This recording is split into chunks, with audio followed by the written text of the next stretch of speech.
Nekateri vozniki, sploh tisti, ki nam avto ne pomeni zgolj prevoznega sredstva, si želimo voziti s stilom. Tudi če avto ne žene najbolj zmogljiv motor iz ponudbe, so estetski športni dodatki vedno dobrodošli. S tem naš jekleni konjiček vsaj malo izstopa iz sivine povprečja. Dejstvo, ki bo z leti postalo še pomembnejše.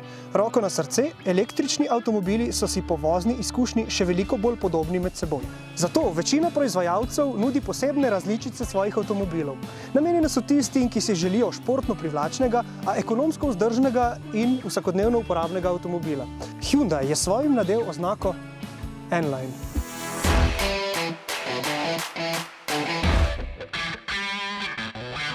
Tule je konkreten primer. Gre za Tucsona, ki ga žene razmeroma šibak in varčen 1,6 litrski turbodizelski motor. Ta zmore 100 kW oziroma 136 konjskih moči, dopolnjujete pa ga 7-stopenjski samodejni menjalnik in stalni 4-kolesni pogon. Paket, ki je v kompaktnem športnem terencu zelo družinski. A mame in očetje z nekoliko več želje po drznosti ali, če hočete, humorju, bodo cenili sledeče. Na zunaj vam pokažemo športen prednji odbijač, N-Line masko, črni stranski ogledali, N-Line oznaki na blatnikih, posebna 19-palčna alu platišča, športen zadnji odbijač ter spoiler. Znotraj pa športne sedeže z oznako N, srednji del armature v usnju, usnjeno prestavno ročico, rdeče šive in aluminijaste stopalke. Nas sprašujete, ali ima vse skupaj smisel? Izvedeli boste iz prve roke. Poznamo namreč fotra, ki se s takšnim Tucsonom že kar nekaj časa vozi.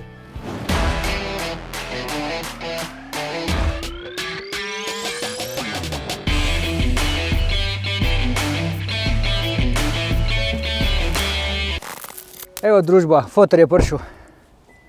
Živijo. Tole je Rok Turk, trikratni državni prvak Slovenije v reliju in obenem voznik takšnega Tucsona N-Line. Rok, zakaj Tucson N-Line? Zakaj pa nekakšen i30N recimo? Ja, ker ste me že naslovili iz fotrama, ne? Bomo začeli tukaj to, da je to mogoče malo bolj družinski avto. Jasno, zakaj to? Dejansko je avto, ki ti nudi res ogromno prostora, ogromno ugodja, pa še zmeraj se da z njim tudi dinamično peljati. Vsekakor se pa tukaj, bom rekel, ne povečajo drastično neke zmogljivosti in ostale komponente v avtu, da bi ti avti bili ekstremno prešportni za na cesto, pa za normalno uporabo. Se pravi, avto je še skozi uporaben za vsakodnevno uporabo, izgled pa ima ti športen, ti dodaten, bom rekel, plus vozila, da malo izstopa iz povprečja. Nas zanima še en Hyundai, ki zdajle še mirno počiva v garaži. Rok, kakšni so plani za letošnjo sezono? Kdaj ga bomo lahko videli v akciji? Ja, jaz upam, da čim prej. Ta trenutek avto ni lih na zimskem spanju, no, na avtu se kar dela. Sezona ne bi se začela za nas, računamo tam konec marca, začetka aprila. Bomo videli, kako bo s testi, pa z vsem ostalim.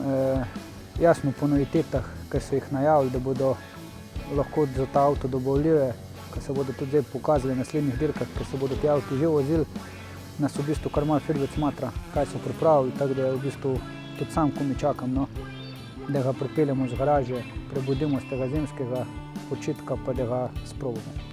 Ok, Rok, hvala in srečno v novi sezoni. Hvala. Prvaku pač ne gre oporekati.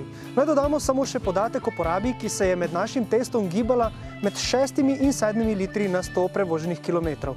N-Line dodatki so pri Tucsonu na voljo z vsakim nivojem opreme, njihova cena pa se giba med 1400 in 2300 evri.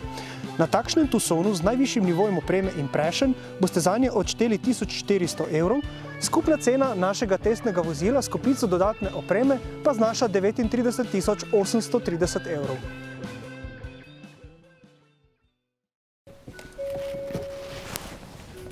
Evo druščina, fotor je prišel. Kje si, Luka? Ne, jaz sem ravno